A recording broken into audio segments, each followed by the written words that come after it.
Welcome to BBVN online classes, and from our chapter number 2 I am going to tell you about the NaSCO3. And NaSCO3, its chemical name is sodium bicarbonate. Sodium bicarbonate. और इसका एक और नाम है जो आप सभी को ही पता है, वो क्या है?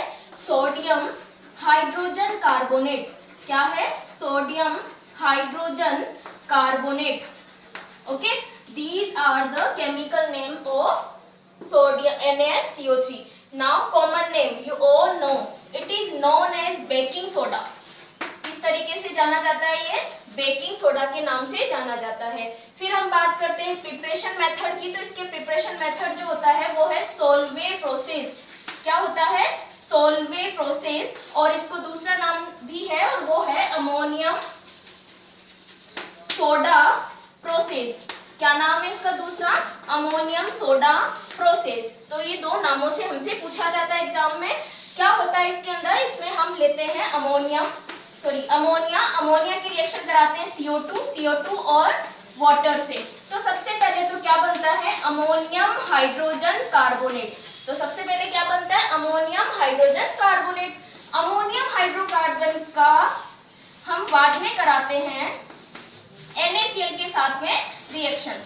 लास्ट में हम क्या कराते हैं? सेकेंड स्टेप में इसकी रिएक्शन NaCl, और NaCl को क्या बोला जाता है आप सभी को पता है? ब्राइन।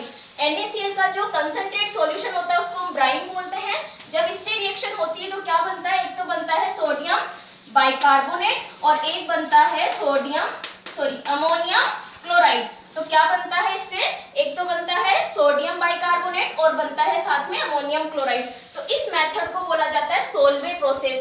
देखिए इस मेथड में क्या किया जाता है, जो ब्राइन होता है, ब्राइन को सबसे पहले अमोनिया से, इसे अमोनिया बोला जाता है, अमोनिया से सेचुरेट किया जाता है और बाद में उसकी रिएक्शन CO2 से कराते हैं तो सोडियम बाइकार्बोनेट बनता है। ये है प्रिपरेशन मेथड। और इसके बाद में हम बात करते हैं इसकी प्रॉपर्टीज की। तो सबसे पहले जब भी हम बात करते हैं प्रॉपर्टीज की तो हम क्या बोलेंगे? हम इसकी कलर, इसका फिजिकल स्टेट। तो ये क्या होता है? ये व्हाइट कलर्ड क्रिस्टलाइन सॉलिड होता है। क्या होता है? White crystalline solid. ठीक है। दूसरी हम बात करते हैं कि ये जो सोडियम बाइकार्बोनेट है उसको एयर से क्या इफेक्ट पड़ता है। तो देखिए आपको सभी को पता है सोडियम बाइकार्बोनेट जो होता है वो स्टेबल होता है एयर में, तो इसका कोई इफेक्ट नहीं पड़ता है। तो हम ये लिख सकते हैं कि स्टेबल इन एयर। एयर में क्या होता है? ये स्टेबल होता है। नेक्स्ट केमिकल जो प्रॉपर्टी होती है वो बात करते हैं हम सोल्यूबिलिटी की। तो जो सोडियम बाइकार्बोनेट होता है वो सोल्यूबल होता है वाटर में। देखिए सोडियम बाइकार्बोनेट जब भी हम इसको वाटर में डालते हैं तो क्या होगा? एक तो बनता है NaOH और एक बनता है H2CO3। तो इस तरीके से हम बोल सकते हैं कि ये वाटर में क्या होता है? सोल्यूबल होता है। ठीक है।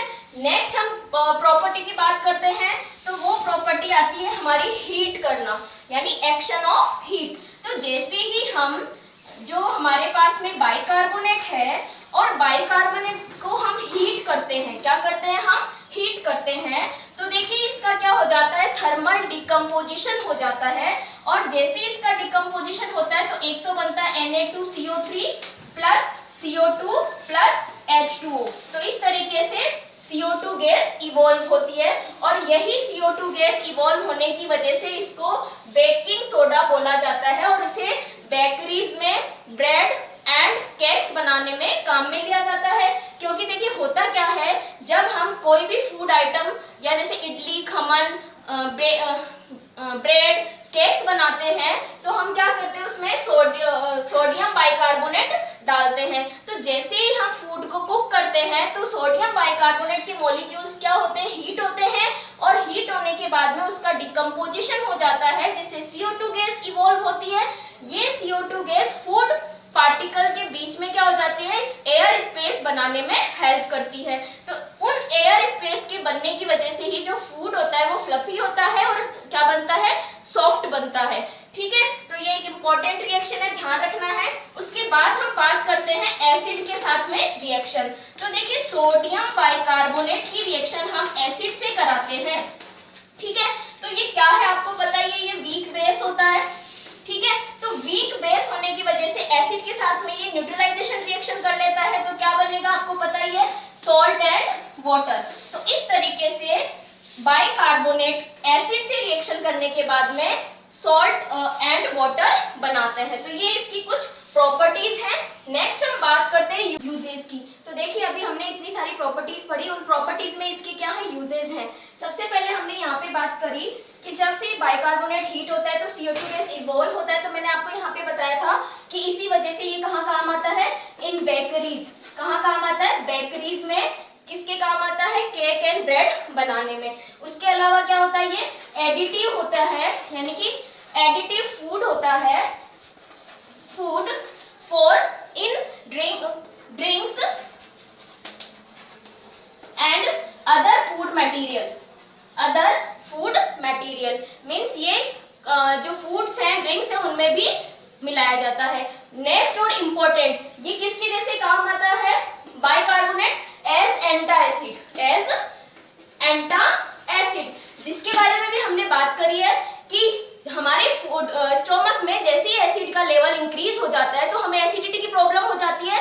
तब हमें, ये माइल्ड बेस है, कौन सा है, ये वीक बेस है, अभी मैंने आपको बताया। माइल्ड बेस होने की वजह से अगर बाइकार्बोनेट को हम थोड़ा सा वाटर में डिसॉल्व करके और पी लेते हैं तो हमारी जो एसिडिटी की प्रॉब्लम है वो दूर हो जाती है। और जो एंटा एसिड्स होती है, ड्रग्स होती है, उनमें भी इसका कुछ अमाउंट डाला जाता है। एक और इम्पोर्टेंट बात कि इसमें इसको बेकिंग सोडा क्यों बोला जाता है, क्योंकि बेकिंग सोडा में जो मेन कंपोनेंट होता है वो क्या होता है, NaCO3। बट सोडियम बाइकार्बोनेट के अलावा जो बेकिंग सोडा होता है उसमें सिट्रिक एसिड या फिर इसके साथ में थोड़ा सा टार्टरिक, या तो सिट्रिक एसिड होगा या फिर टार्टरिक एसिड होगा।